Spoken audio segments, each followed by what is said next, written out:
Hey guys, PopTop here. As discussed in a previous video, Lost Ark offers so many endgame activities that sometimes it can be a little daunting to try to figure out which ones to do first. In today's video, I want to go over some of the best Affinity rewards that you may want to consider prioritizing for the Western release of Lost Ark. Just a quick disclaimer. As with all of my previous Lost Ark videos, this information is based on the current Russia server, and I'm also pulling the majority of this information from the Papunica website. All information in this video is subject to change for the Western release of Lost Ark. If there are any significant changes, then I'll address those in a future video. And although there may be differences between the two versions of the game, I do think that it is still beneficial to explore the current options on the Russia server for some base knowledge about which affinities might be best to prioritize for the Western release. With all that said, let's get into it.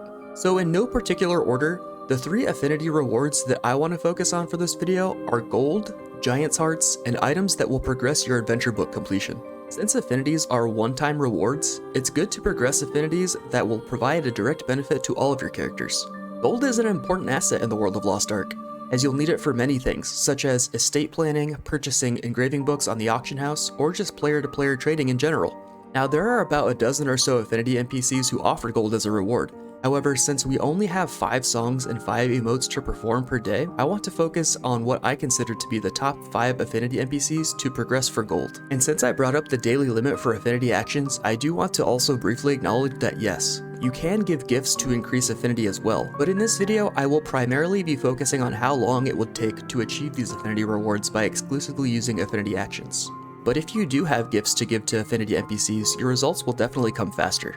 The first 3 affinity NPCs that you may want to consider focusing on are Blackfang, Elaine, and Thirain, as these 3 NPCs all reward 200 gold each when you reach the Amicable report level. By using all 4 affinity actions for these NPCs, you should be able to reach Amicable in about 2 days, for an average of 100 gold per day for each of these NPCs.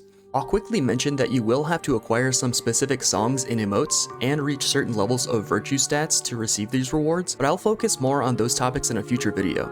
But the 3 NPCs that I just mentioned will give you gold fast, and while the next 2 NPCs that I want to talk about might take a little bit more time, they will eventually be worth the effort.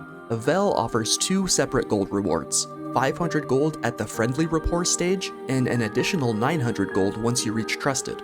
While it will take about 2 months worth of affinity actions to unlock these 2 stages, these one-time rewards will still be very worth doing. However, it might be best to use some gifts to speed up the process. Finally, the NPC who offers the highest amount of gold in the game, Sasha, offers 3 separate gold rewards, for a total of 3,500 gold.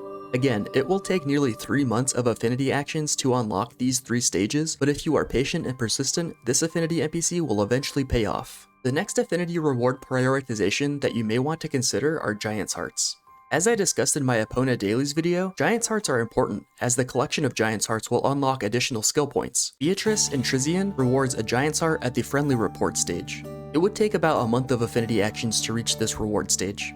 You also need 140 virtue points in each category to receive rapport in the amicable stage, so this may take a little bit longer depending on your virtue stats. Finally, our old friend Sasha rewards a Giant's Heart at the trusted rapport stage. So it's almost definitely a good idea to prioritize Sasha as a report NPC early on to receive all of the previously mentioned gold rewards as well.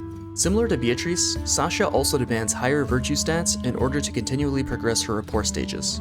The final affinity reward prioritization that I want to discuss is the adventure book completion items. Similar to Giant's Hearts, adventure book completion is also important for unlocking additional skill points.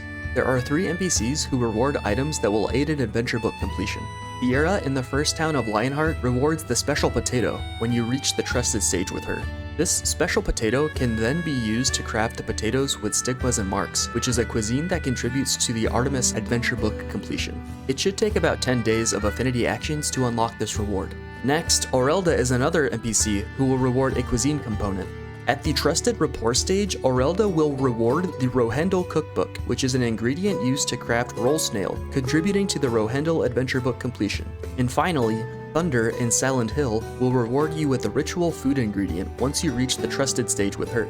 This ingredient is then used to craft leftover food, which is part of the Yudia Adventure Book. This ingredient will take about a month of affinity actions to unlock. There are a few other affinity rewards that I want to briefly mention before I wrap this video up. One being the Shadow Wolf mount from reaching the Trusted stage with Poppy in Shoeshire.